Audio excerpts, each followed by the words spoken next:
बस अब बहुत हो चुका, क्योंकि अब हम करेंगे निजाम को, अवाम को, सरकार को खबरदार।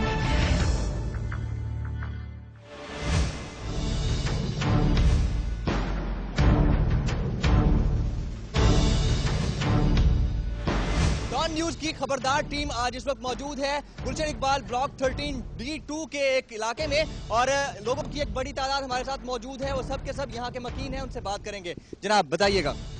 भाई ये कचरे ने तो हमको बहुत तंग किया हुआ है। सारे हम लोग घरों में बैठ नहीं सकते, इतनी बदबू आती है कि हद से ज़्यादा। ईद के बाद तो कुछ ज़्यादा ही हो गया है। अभी कोई पूछने वाला नहीं है, कहीं शिकायत करने जाते हैं तो कोई हमको जवाब नहीं देता है।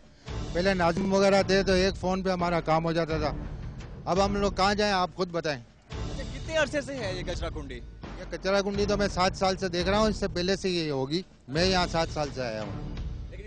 इसकी सफाई के हवाले से या प्रॉपर इसकी क्लीनलीनेस के हवाले से कोई इंतजाम नहीं किया गया? पहले होती थी लेकिन अब बिल्कुल नहीं हो रही है।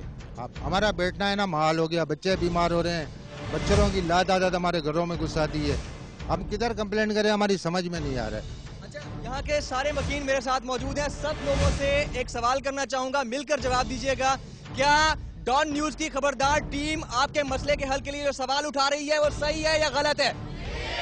क्या आप लोगों का मामला हल होना चाहिए, मसला हल होना चाहिए? चलें जी, फैमिलीज हमारे साथ मौजूद हैं। आपसे पूछना चाहूंगा, कितनी परेशानी का सामना करना पड़ता है इस तमाम तर मामले को देखकर? अस्सलाम वालेकुम। असल में मसला ये है कि छोटे छोटे बच्चे भी मौजूद हैं जिनकी खेलने का, आने जाने का बड़ा मसला बन चुका है। वैन्स वगैरह आती है बच्चों की, तो बच्चों को बहुत इंसल्ट का सामना करना पड़ता है। जाहिर सी बात है, बैठे हुए बच्चे मौजूद मजाक उड़ाते हैं उनका, और हम सब भी यहाँ पे बिल्कुल भी कंफर्ट नहीं है इस कचरों की वजह से। और पिछले 6 महीने से तो ये हाल हो गया है कि ये कचरा इस हद तक बढ़ जाता है आगे कि रोड भी जो है हमारा पूरा ब्लॉक हो जाता है। फिर पैसे देके इन कचरों को हटवाया जाता है। तो बराए मेहरबानी अगर आप लोग कुछ कर सकते हैं तो प्लीज़ हमारे लिए कुछ मदद करें। मुझे ये बताइए, म्यूनसिपैलिटी की इंतजामिया कोई किसी ने देखी है यहाँ पर काम करते हुए? कोई आता है यहाँ पर? कोई नहीं आता है। अरे बुलडोजर और 2 ट्रक आते थे, अब ट्रक बंद हो गया। बुलडोजर कचरा उल्टा उल्टा करके चला जाता है, और 3.5 लाख की आबादी के बीच में ये कुंडी बनाया गया है। ये प्राइवेट लैंड है अदब जी का, ये कब्जा नहीं हो लोगों का, इस पर कचरा कुंडी का बुनियाद डाला गया है। यहाँ के कचरे की वजह से फ्लैटों की वैल्यू बिल्कुल गिर गई है। बिल्कुल कचरा कुंडी, क्या कहते हैं, कचरे वाले आते हैं, नाम तो एक कचरे की गाड़ी ले जाएंगे, 2 ले जाएंगे, वरना पूरा कचरा ऐसे ही फैला रहता। बकरा ईद के बाद से तो मुश्किल ही से 1-2 दफा आए होंगे, बिल्कुल नहीं आते। बारिशें इतनी हुई, आप यकीन करें, इतनी बारिश के बाद पानी नहीं उठाएगा। अभी तक बारिश का पानी रखा हुआ है, बारिश का पानी मौजूद है? बारिश का पानी अभी तक मौजूद है, और मच्छर इतने हैं कि जरासीम से बच्चों को मलेरिया और डेंगू वायरस का खतरा रहता है। यहाँ पर बच्चे मौजूद हैं। सबसे पहले इस बच्चे से बात करना चाहूंगा। बेटा, मुझे ये बताओ, कितना बुरा लगता है यहाँ से गुजरते हुए? लगता है कि नहीं लगता? ये लगता है। आपके दोस्त वगैरह को मिलने आता हो तो कहता होगा बहुत स्मेल आती है?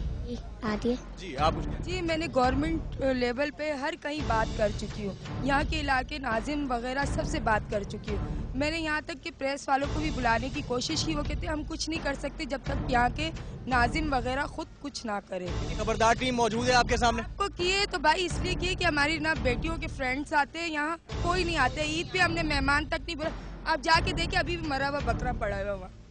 तो आप यहाँ पर 1 मिनट नहीं रह सकते। मैं कहती हूँ कि यहाँ के इलाके नाजिम को बोले कि एक रात चारपाई यहाँ लगा के बैठ जाए, ताकि उन्हें पता चले कि हम कितनी तकलीफ में हैं। इस वक्त निजामत का मामला तो है ही नहीं, एडमिनिस्ट्रेटर है यहाँ पर आते हैं, चंदा लेते हैं, सब कुछ लेते हैं, सब काम होते हैं यहाँ, ठीक है, लेकिन एक रात लाग के यहाँ बैठ के हमारी तकलीफ तो देखे ना। एडमिनिस्ट्रेटर और जगहों पे सफाइयाँ करवा रहे हैं। शाह फैसल को देख लें, आप मेट्रो चैनल देखें, हर जगह की सफाइयाँ, नहीं तो उन्हें ये नजर नहीं आता ये कौन करेगा। मैं आप लोगों से जानना चाहूंगा कि आप कह रहे थे कि 6 साल से ये मामला है। 6 साल से ये मामला है? इससे जायद होगा, इससे ज्यादा हो। हाँ। तो 6 साल से ज्यादा हो चुका है। तो उस वक्त साबिक सिटी नाज़िम मुस्तफ़ा कमाल साहब थे, उनके दौर में भी क्या मामलात को नजरसानी नहीं की गई इन मामलात पे? उस जमाने में ये था कि हम लोग को बोलने की जरूरत ही नहीं पड़ती थी, खुद ही ट्रक आते थे, सफाई करके चले जाते थे। लेकिन अब वो मामला नहीं है। आपके कहने का मतलब ये है कि मुस्तफ़ा कमाल साहब के दौर में बेहतर था? सबसे सवाल नहीं थी? नहीं कह सकते आप यकीन करें, मेरा मकान कोई किराए पे लेने नहीं आता, कोई खरीदने नहीं आता। वो कहते हैं आप यहाँ से कौन आएगा, आप मुझे ये बताएं। औने पौने पे मकान बेच के चले जाए, इनकी वजह से हम क्या करें। अब ये इसको पार्क बनाना है, ये करना है, जो करना है आप लोग करें या हम करें, सब कुछ हमारे बस में तो कुछ नहीं है ना। किसी के दौर में मैंने नहीं देखा यहाँ पर शुरू से कचरा कुंडी, आज भी एक कचरा कुंडी है। मस्जिद में आज से नहीं तकरीबन 7 साल से मैं भी यहाँ रह रहा हूँ कि इतनी गंदगी है कि हर नमाजी को बहुत मुश्किलात पेश आती है। यहाँ तक कि गर्मियों का मौसम होता है फिर भी लेकिन खिड़कियाँ खोल नहीं सकते हैं। खिड़की नहीं खोल सकते हैं सिर्फ बदबू की वजह से। बदबू की वजह से बहुत ज्यादा, और बारिश में तो इसका कहना है कुछ मुश्किल है, बहुत ज्यादा है। आप अभी भी देखें इतना पानी अंदर, जब वो कचरा गाड़ी आती है कचरा उठाने तो घरों के अंदर बू बस जाती है कि उल्टी आने लगती है। बारिश के बाद से निज़ाम बहुत ख़राब हो चुका है। अब तो मज़ीद हालात और बदतर होते जा रहे हैं, बेहतरी की तरफ बिल्कुल भी रुझान नहीं है। तो आप लोगों से गुजारिश है कि अगर आप लोग कुछ इस्लाह कर सकते हैं तो बराए मेहरबानी हम मकीनों के लिए। मीडिया का काम या डॉन न्यूज का काम या खबरदार का काम मैसेज पहुंचाना है, और आप लोगों का मैसेज जो है बाआवाज़ बुलंद डिलीवर किया जा रहा है। जी, ये लैंड प्राइवेट आदमी की है, आदिब्जी वालों की। उसने लोग कैसा किया यहाँ कचरा कुंडी बनाने के लिए, सिर्फ इसलिए लोग किया है ताकि यहाँ कचरा कुंडी बने तो कब्जा नहीं हो। ये भी तो हमारे मुल्क का अलमिया है ना कि जब जब चीजें प्लान हो रही होती हैं उसी दौरान सिस्टम तब्दील कर दिया जाता है। लोग वहाँ पे आपसे कि इसको कर लीजिए।